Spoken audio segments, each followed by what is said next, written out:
صلوات اللهم صل على محمد وآل محمد وعجل فرجه بر محمد وآل محمد بلندترین صلوات اللهم صل على محمد وآل محمد وعجل فرجه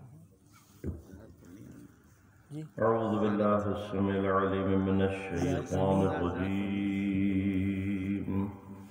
بسم الله الرحمن الرحيم الحمد لله الذي هدانا لهذا وما كنا لنهتدي لولا أن هدانا الله لقد جاءت رسل ربنا بالحق الصلاة والسلام على رسول المسدد المصطفى الأمجد المحمود الأحمد أبي القاسم محمد اللهم صل على محمد وآل محمد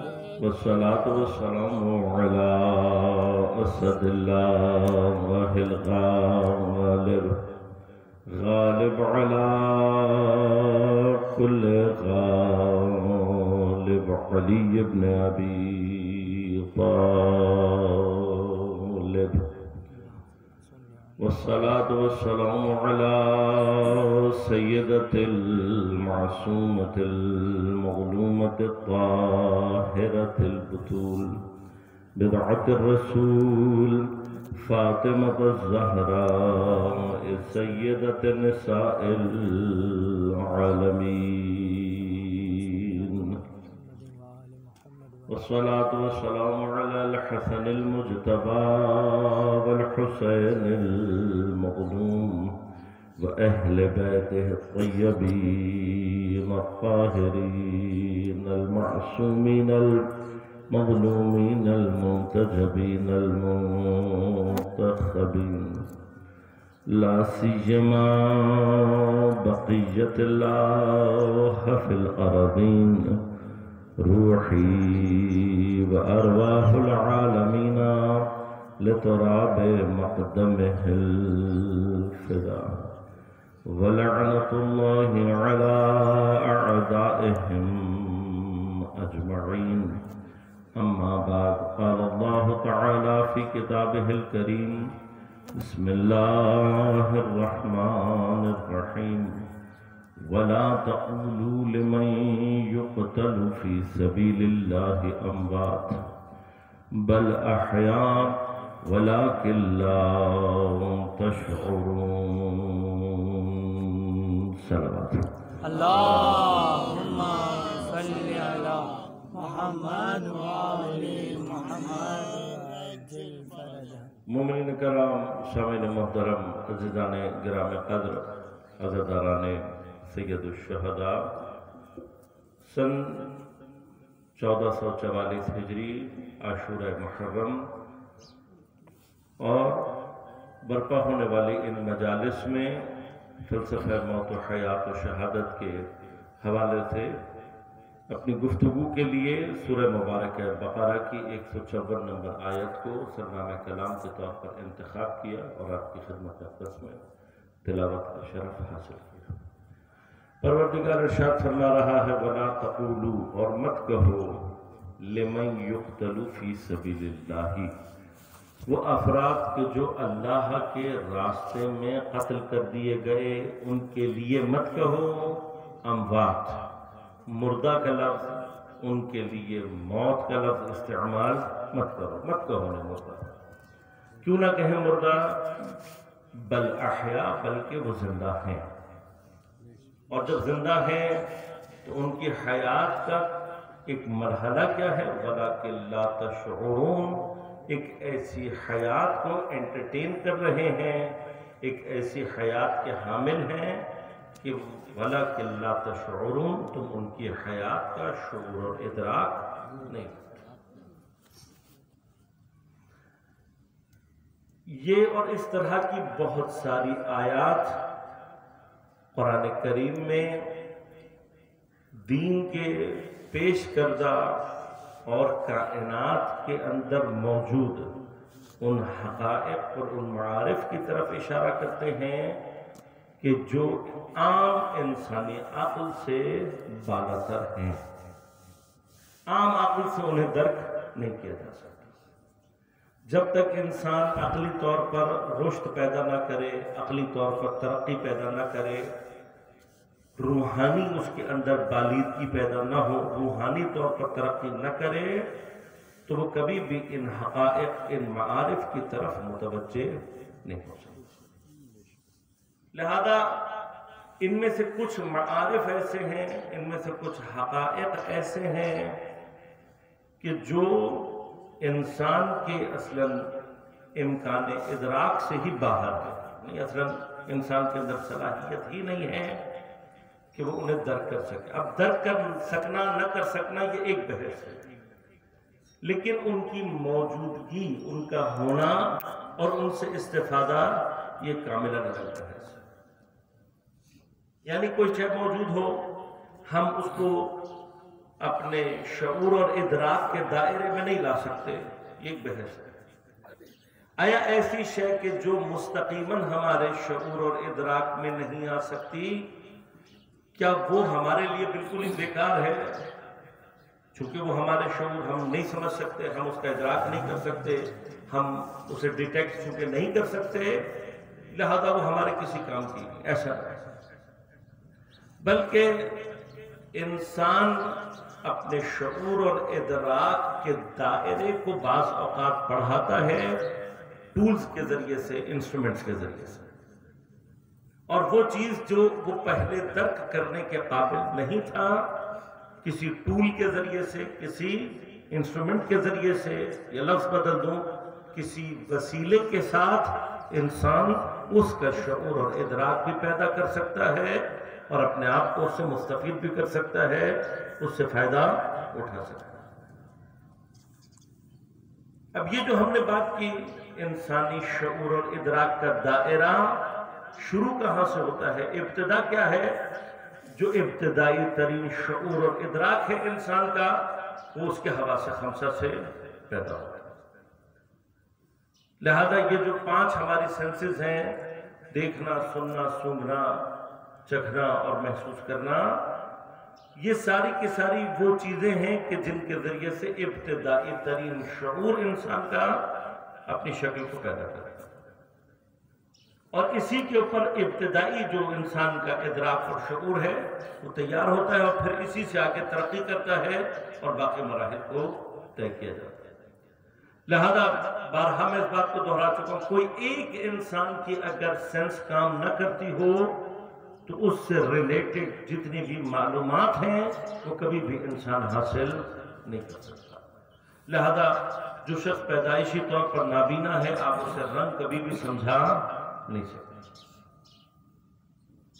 کبھی بھی نہیں سمجھا سکتے۔ اب اس کے شعور اور ادراک میں رنگ کبھی بھی آ ہی نہیں سکتا۔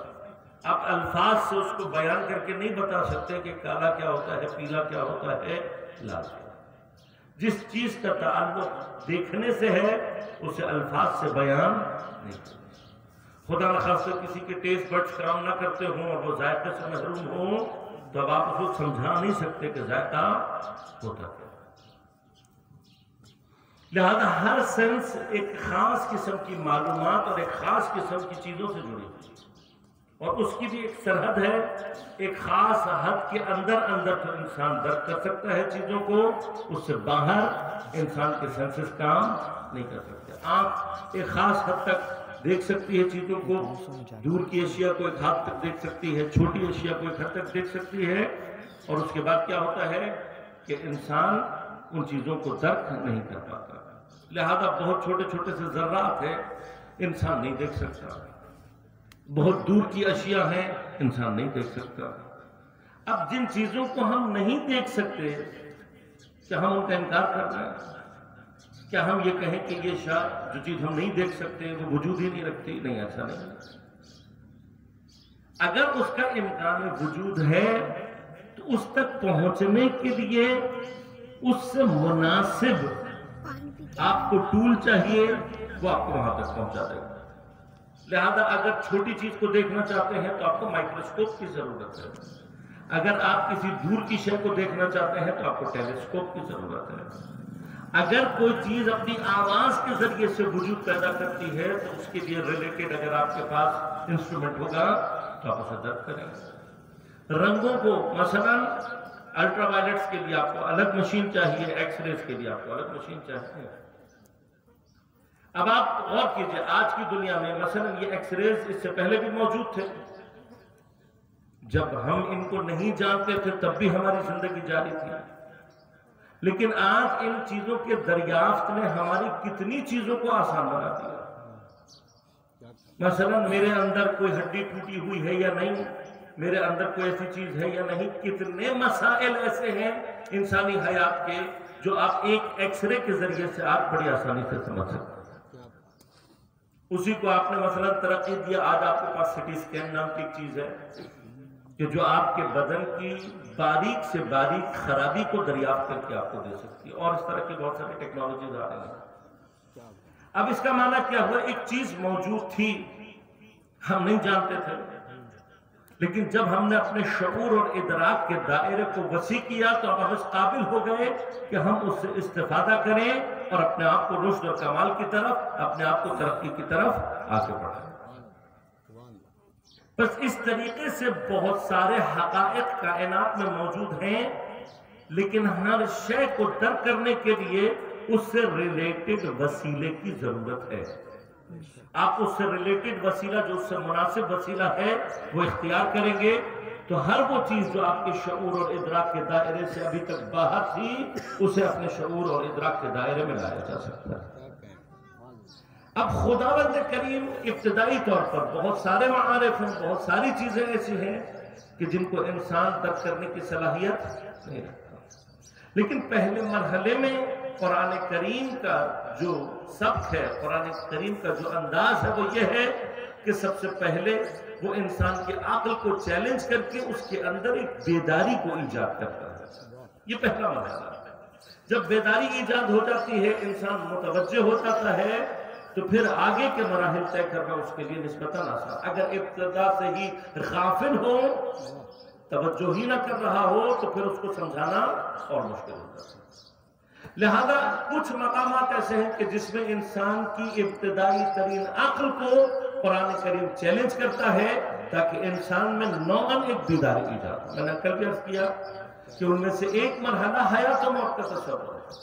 اب جہاں انسان اپنی آبزرویشن کے اعتبار سے، اپنے مشاہدے کے اعتبار سے، اپنے تجربے کے اعتبار سے اس چیز کا یقین کیا ہوا ہے کہ یہ چیز مر چکی ہے، قرآن عین اس مرحلے میں آ کر کہہ رہا ہے خبردار اس کو مردہ مت کہنا، یہ زندہ ہے، لیکن تمہیں اس کی حیات کے شعور اور ادراک نہیں ہے۔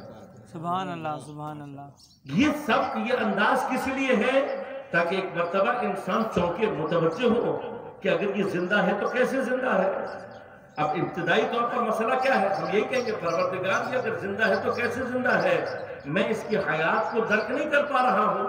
تو قرآن نے کیا کہا؟ وَلَٰكِن لَا تَشْعُرُونَ، تم اس کی حیات کو درک نہیں کر سکتے۔ میں نے پہلے دن عرض کیا تھا کہ درک نہ کر سکنے کا مطلب یہ نہیں ہے کہ اب چونکہ تم درک نہیں کر سکتے تو اسے چھوڑ دو، نہیں۔ یہاں پر اس شعور کو چیلنج کرنے کا مرحلہ ہی یہ ہے کہ تم اگر درک نہیں کر سکتے، یعنی کیا؟ تمہارے اندر صلاحیت ہے تو آگے بڑھو اور اسے درک کر کے دکھاؤ۔ سبحان اللہ، سبحان اللہ۔ اب اگر ہم نے اس کو درک کرنا ہے تو ہمیں کیا چاہیے؟ وسیلہ چاہیے۔ میں نے کل آپ کی خدمت میں عرض کیا کہ اب ہم اس کو اگر تجربہ کرنا چاہیں کہ آیا حیات اپنے کسی مرحلے میں اس طریقے سے ہو سکتی ہے کہ حیات موجود ہو لیکن ہم اسے درک نہ کر سکیں، تو اس کی ایک مثال اللہ نے ان حیوانات، ان جانداروں کے اندر دی ہے جو بظاہر انسان کے پاس پودوں میں پائی جاتی ہے، یونیسیلولرز میں پائی جاتی ہے، بیکٹیریاز کے اندر پائی جاتی ہے، کہ ان کے اندر ایک مرحلے میں حیات ہوتی ہے لیکن ہم اس کو درک کرنے کی صلاحیت نہیں۔ یہ ایک مرحلہ ہے۔ اب جس طرح سے پست مراحل میں